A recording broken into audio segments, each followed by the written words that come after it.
بسم اللہ الرحمن الرحیم۔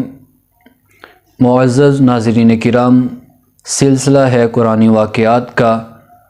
اس سلسلہ میں آپ احباب قرآن پاک کے کچھ عظیم الشان واقعات کو سماعت فرمائیں گے۔ اللہ رب العزت کی بارگاہ میں دعا ہے کہ اللہ رب العزت جل مجدہ ان قرآن پاک کی واقعات کو سننے کی برکت کے ساتھ ہمارے دلوں کو روشن فرمائے۔ ناظرین، آپ احباب نے حضرت موسیٰ علیہ السلام کے عصا کے بارے میں تو سنا ہوگا۔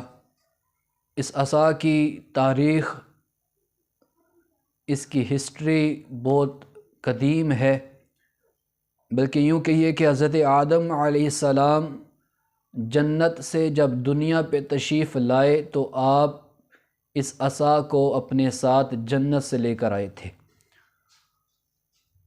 اور وقتاً فوقتاً دیگر انبیاء کو یہ عصا بطور وراثت، بطور میراث عطا فرمایا جاتا رہا۔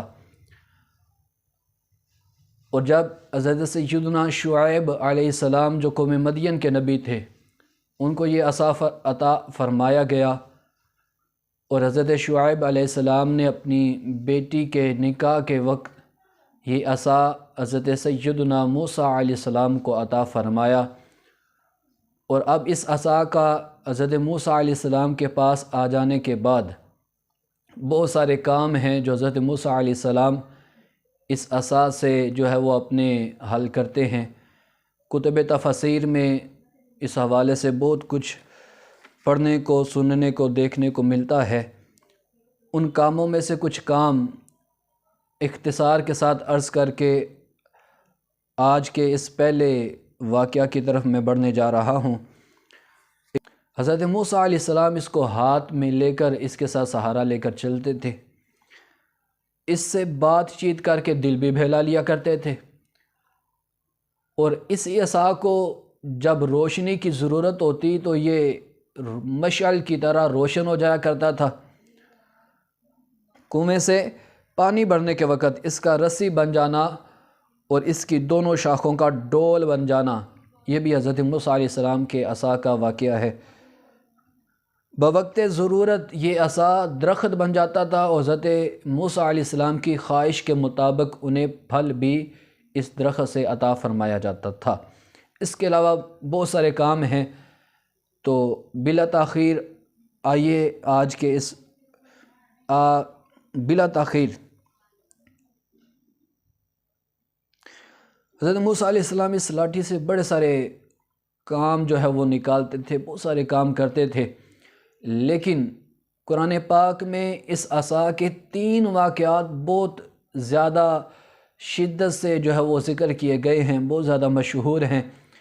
تو ان واقعات میں سے پہلا واقعہ میں عرض کرنے کی سعادت حاصل کر رہا ہوں، وہ ہے کہ جب حضرت موسیٰ علیہ السلام جو ہے وہ شادی کے بعد اپنے شہر میں تشریف فرما ہوئے، تو یہاں فرعون کے ساتھ جو ہے وہ مقابلہ شروع ہوا۔ اب فرعون نے ایک میلہ لگوایا اور پوری سلطنت کے جادوگروں کو بلوایا۔ اب ان کے وہم و گمان میں، خیال میں یہ تھا کہ معاذ اللہ حضرت موسیٰ علیہ السلام کوئی جادوگر ہیں، اور اس وقت جادو کا بہت بول بالا تھا، بہت شہرت تھا، بڑے بڑے جو ہے وہ جادو کے فن کے ماہر اس دور میں پائے جاتے تھے۔ تو فرعون نے وہ سارے جادوگروں کو ہائر کیا، بلوایا، اور حضرت موسیٰ علیہ السلام سے مقابلہ کروانے کے لیے ان کو ایک میدان میں جمع کیا۔ اب قرآن فرماتا ہے کہ ان جادوگروں نے پوچھا کہ موسیٰ، کیا آپ پہلے اپنا فن کا، اپنے جادو کا مظاہرہ فرمائیں گے، یا ہم جو ہے وہ آغاز شروعات کریں؟ اب ہوا کیا، اس میلہ کے ازدحام میں جہاں لاکھوں انسانوں کا مجمع تھا، ایک طرف جادوگروں کا ہجوم اپنی جادوگری کا سامان لے کر جمع ہو گیا۔ اس کا واقعہ یہ ہے کہ فرعون نے ایک میلہ لگوایا اور پوری سلطنت کے جادوگروں کو جمع کر کے حضرت موسیٰ علیہ السلام کو شکست دینے کے مقابلہ پر لگا دیا، اور اس میلہ کے ازدحام میں، ہجوم میں، جہاں لاکھوں انسانوں کا مجمع تھا، ہجوم اپنی جادوگری کا سامان لے کر جمع ہو گیا۔ اور ان جادوگروں کی فوج کے مقابلہ میں حضرت موسیٰ علیہ السلام تنہا ڈٹ گئے۔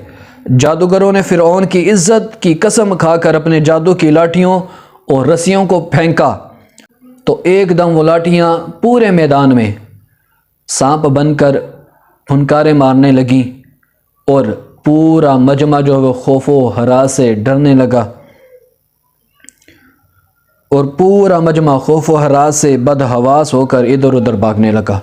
اور اس کرتب کو دکھا کر فرعون کے تمام جادوگر اپنی فتح کے گھمنڈ اور غرور کے نشہ میں بدمست ہو گئے اور جوش شادمانی میں تالیاں بجا بجا کر اپنی مسرت کا اظہار کرنے لگے کہ اتنے میں حضرت موسیٰ علیہ السلام نے خدا کے حکم سے اپنی وہ مقدس لاٹھی، اپنا وہ مقدس عصا ان کو سانپوں کے ہجوم میں ڈال دیا، تو یہ لاٹھی ایک بہت بڑا نہایت ہیبت ناک اژدہا بن کر جادو کے تمام سانپوں کو نگل گیا۔